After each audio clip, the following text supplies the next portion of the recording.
noches, jóvenes estudiantes de Tributación 1. El tema que vamos a tratar ahora es el tema de las retribuciones complementarias. El impuesto sustitutivo sobre retribuciones complementarias en especies a trabajadores en relación de dependencia. Eso es establecido en el artículo o desde el artículo 318 al 322 de la ley 1192 o Código Tributario, y del artículo 84 al artículo 92 del reglamento 139-98 del impuesto sobre la renta. Se define retribución complementaria a cualquier bien, servicio o beneficio suministrado por un empleador a una persona física por su trabajo en relación de dependencia, en adición a la retribución en dinero, pero solo si dicho bien, servicio o beneficio contiene un elemento personal individualizable. Es decir, que si algo que se da colectivo a todos los empleados de una empresa, entonces no se considera retribución complementaria. Algo que tiene que tener ese elemento que es la individualización del bien, servicio o beneficio que se ofrece al empleado. Las retribuciones complementarias, o sea, se consideran retribuciones complementarias sin que esta enunciación tenga carácter limitativo. El suministro, ¿verdad?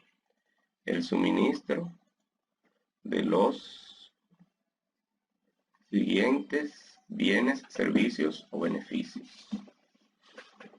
Viviendas suministradas por el patrono al empleado, servicios de vivienda, servicios de vehículos para uso personal, todo que se le entienda el uso personal, ¿verdad? Personal domésticos, descuentos personales en venta de bienes, asistencia educacional, primas de seguro, entre otros, que le cubran gastos, por ejemplo, de comida, entre otros, de alojamiento. El caso de la vivienda, ¿verdad? Los empleadores pagarán y liquidarán mensualmente el impuesto sobre retribuciones complementarias con una tasa del 27%, aplicable sobre los beneficios de esa naturaleza otorgado cada mes, o sea, sobre el beneficio que por esa razón, por esa causa, le otorguen, ¿verdad? Como complementario al sueldo cada mes a los empleados. El impuesto deberá declararse y pagarse mensualmente a más tardar el día 10 del mes siguiente en el formulario IR-17, conjuntamente con las otras retenciones de impuestos sobre la renta. Y como hoja de cálculo tendrá los siguientes anexos. O sea, el impuesto sobre retribución complementaria tendrá los anexos siguientes como hoja de cálculo. IR9, que contiene un resumen de las retribuciones complementarias pagadas durante el mes. IR9A para el cálculo de las retribuciones complementarias a los vehículos. IR9B para el cálculo de las retribuciones complementarias aplicadas a las viviendas. Los empleadores deberán registrar en una cuenta separado el valor de todas las retribuciones complementarias otorgadas durante el mes. Los contribuyentes de este impuesto podrán deducir de su declaración jurada o de su renta bruta anual para los fines de impuestos sobre la renta los gastos efectuados de retribuciones complementarias efectuadas a sus empleados siempre y cuando hayan efectuado el pago del impuesto. Sin embargo, el importe por el pago de este impuesto no será deducible. El valor tomado en consideración para cualquier retribución complementaria será el valor de mercado. Los contribuyentes de ese impuesto son las empresas públicas, entidades privadas, las personas físicas, que tengan carácter de empleador por las retribuciones complementarias que otorguen a sus empleados o funcionarios.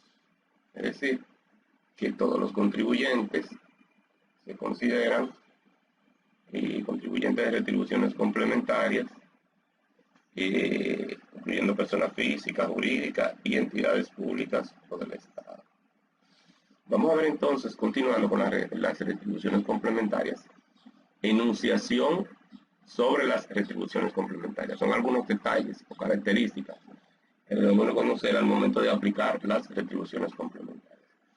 Las siguientes son retribuciones complementarias sujetas al impuesto sustitutivo, en el artículo 3 o desde el artículo 318 y el artículo 88 del reglamento 139/98, o sea, desde el artículo 318 del Código Tributario y desde el artículo 88 del reglamento 139/98 o en el artículo 138 del reglamento 139/98, con el siguiente detalle. Los servicios de viviendas. Los servicios de vivienda que un empleador cubra a sus empleados, sea esta propiedad del patrono o tomada en alquiler a un tercero. El monto de la retribución a calcular para los del impuesto sustitutivo será la suma de todos los gastos imputados a dicha vivienda. La depreciación anual también se tomará como gasto y se calculará la depreciación mensual, es decir, la depreciación anual se dividirá entre 12, se calculará la 12ª parte de la depreciación anual, si la vivienda es propiedad del patrono. Y el monto pagado por el alquiler, si la vivienda es propiedad de un tercero, en ambos casos se adicionará para determinar el impuesto sustitutivo a la vivienda. Y se sumarán otros gastos y prestaciones accesorias, como son los gastos de reparación, mantenimiento, los serenos, guardianes que se paguen, personal doméstico, energía eléctrica, agua, servicios telefónicos, entre otros. En cuanto a los servicios de vehículos que el empleador cubra a su personal, sea con vehículo asignado, propiedad del patrono, o tomado en arrendamiento a un tercero, incluso si el propietario es el propio empleado. La retribución complementaria se determinará en base al 40% de la suma de todos los gastos incurridos y o imputados a dicho vehículo a cargo del patrono. Si el vehículo es propiedad del patrono, la parte de la depreciación le corresponde dentro del cálculo de la cuenta de la categoría 2, porque son automóviles, ¿verdad? El vehículo liviano, más los gastos de reparación, mantenimiento y otros gastos accesorios del vehículo, como son el combustible, la gasolina, los aceites, lubricante, placa, seguro, neumáticos y otros. Si el vehículo está arrendado a un tercero, el gasto de alquiler reemplaza la depreciación. Y deben añadirse a los demás gastos que cobra por cuenta del patrono. Si el vehículo es propiedad del empleado, solo se considerará los gastos incurridos por el patrono. O sea, en este caso, no los gastos incurridos por el patrono, sino los gastos incurridos. En los casos de vehículos asignados a empleados cuyo trabajo habitual no es en la oficina, se presumirá que tal retribución incluye solo el 20% de uso personal. En los casos de empleados que reciban beneficios del empleador por el uso de su propio vehículo, cuyo trabajo habitual es en la oficina, se presumirá la retribución calculada será de uso personal el 20%. O sea, cuando fíjense la parte, aquí es cubierto por el patrón, no sé si como dice, por el patrón. Bien.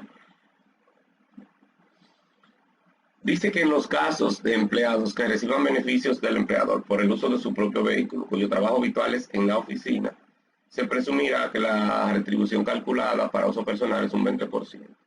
Y si el trabajo habitual no es en la oficina, entonces es un 10%.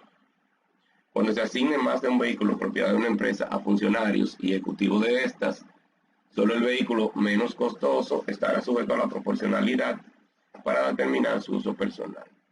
Los demás vehículos se consideran totalmente de uso personal y están sujetos al impuesto de retribución complementaria. Me explico.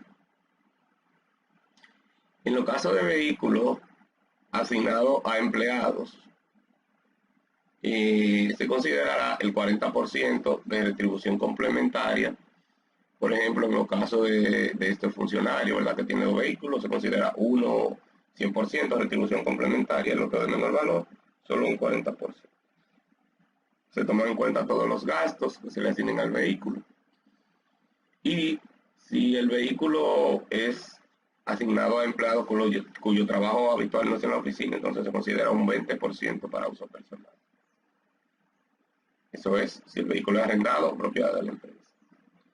Si el vehículo es propiedad, miren, en los casos de empleados que reciban beneficios con su propio vehículo y su trabajo habitual es en la oficina, entonces la retribución, o sea, los gastos que le pague el empleador son un 20%. Y si el trabajo habitual del empleado no es en la oficina, por ejemplo, los vendedores, la retribución complementaria que se considera es un 10%. Cuando se asigne más de un vehículo, propiedad de una empresa, a funcionarios y ejecutivos de estas, solo el vehículo menos costoso estará sujeto a la proporcionalidad para determinar el uso personal.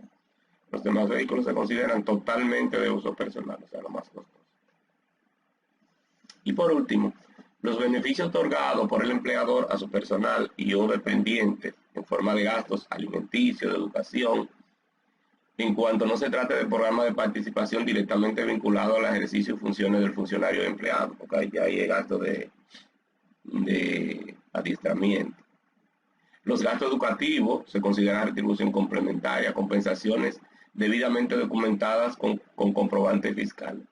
Que el empleador concediera a sus empleados, estamos hablando desde el punto de vista individual, en adición al salario en dinero, la prima de seguro de vida, la prima de seguro de salud, especiales, ¿verdad? Y otros conceptos similares y otros gastos, como compras, entre otros.